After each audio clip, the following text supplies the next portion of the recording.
Assalamualaikum dan salam sejahtera. Okay, good morning. Okay, kita sambung daripada apa yang kita dah buat sebelum ini. Okay.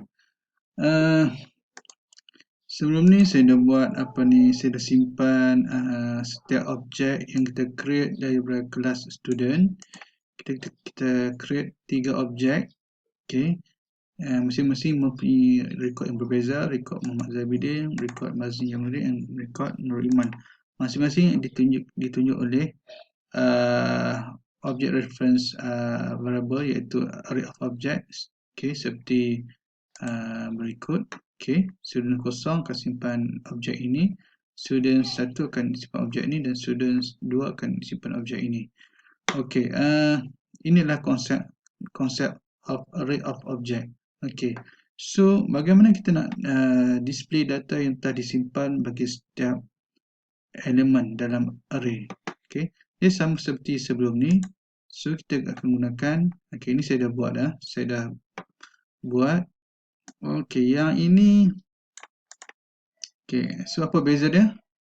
Okay, sebelum ni kita gunakan object reference variable stud4, stud4.getMetric number, stud5, stud5.getMetric number. Sekarang ni kita akan gunakan array of object. Kita akan refer kepada index yang mana satu. Okey, contoh sini kita simpan student 0 akan simpan objek yang ini.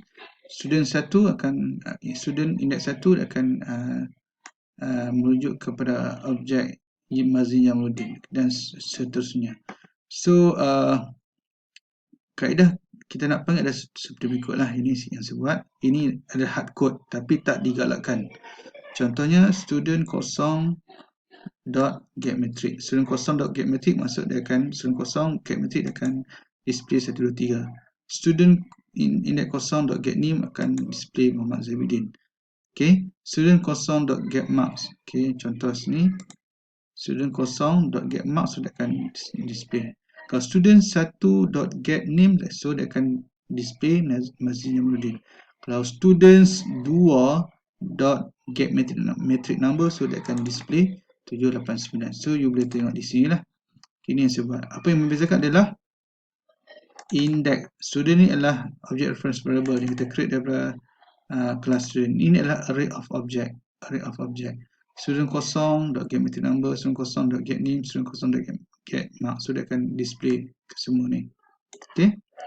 Okay, sama juga dengan student 1.getMetric, student 1.getName, student 1.getMarks. Kemudian student 2.getMetric number dan student 2.getName dan sebagainya. Okay, dia sama saja. Ini kalau ada 3 records, kalau kita gunakan hard code.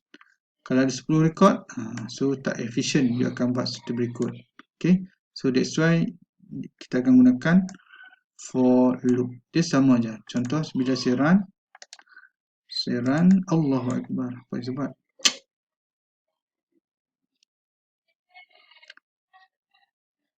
Okay, saya run sekali lagi. Saya run, okay. Ni contoh. Okay, student 0.getMetric. Okay, display. Okay, kemudian student 1.getMetric, getName, getMarks. Yang ini.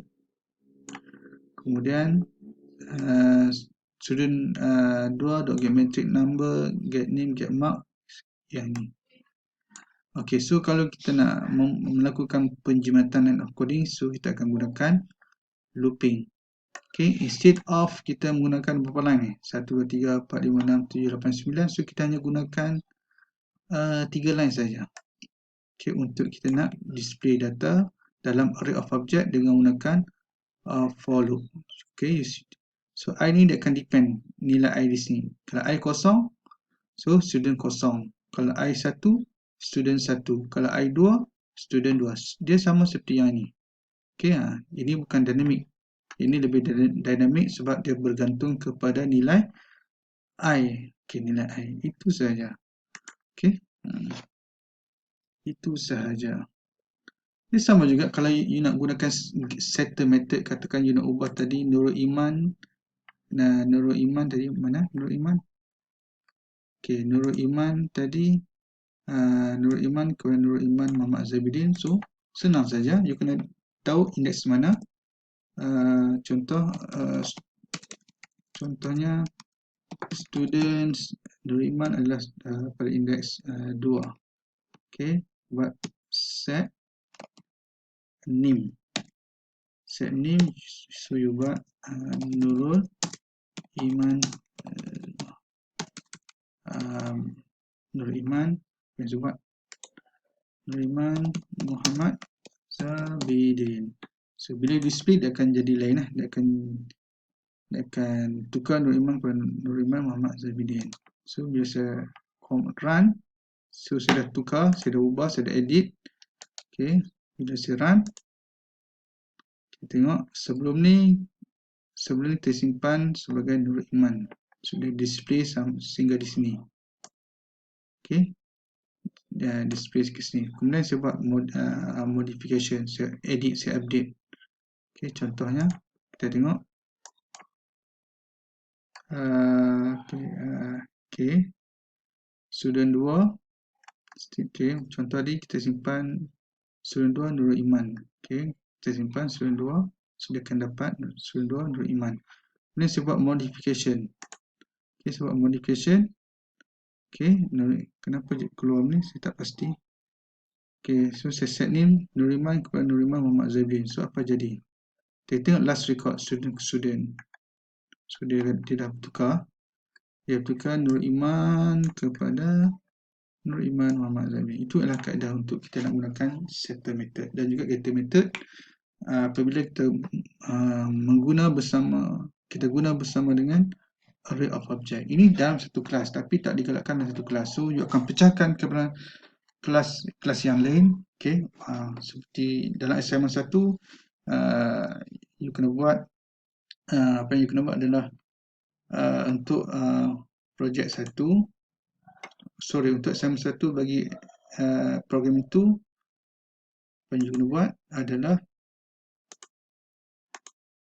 saya kena tengok balik assignment 1.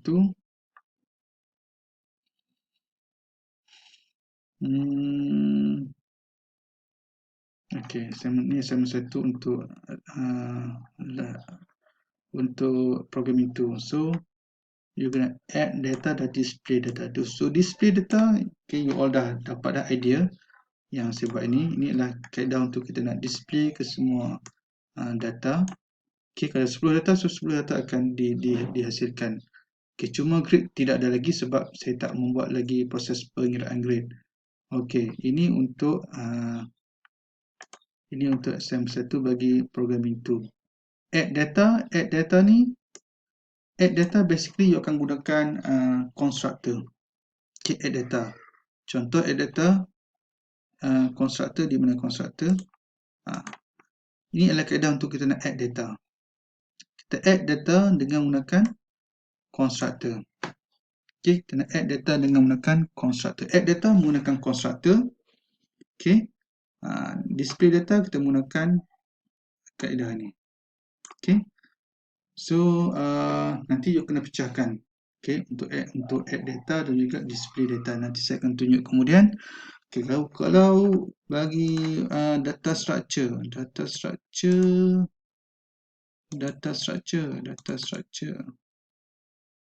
di mana dia?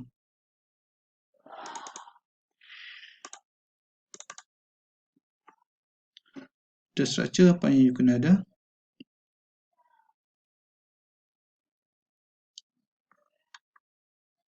Sama juga.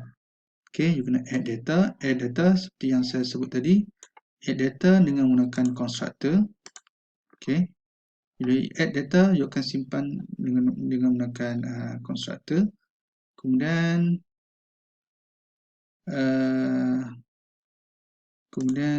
display. Okay, sama juga. Display you akan gunakan this statement. Okay, kemudian apa lagi? Apa lagi? Untuk exit, you akan gunakan system.exit0. Nanti saya akan cuba demo. Okey. Sekarang ni buat itu dulu untuk add data dan juga display on data. So saya harap you akan dapat idea bagaimana you nak buat assignment. Okey, saya tutup dulu ini dan ini. Okey, so sekarang ni next video seterusnya saya akan pecahkan kepada beberapa method untuk kita nak add data. Okey.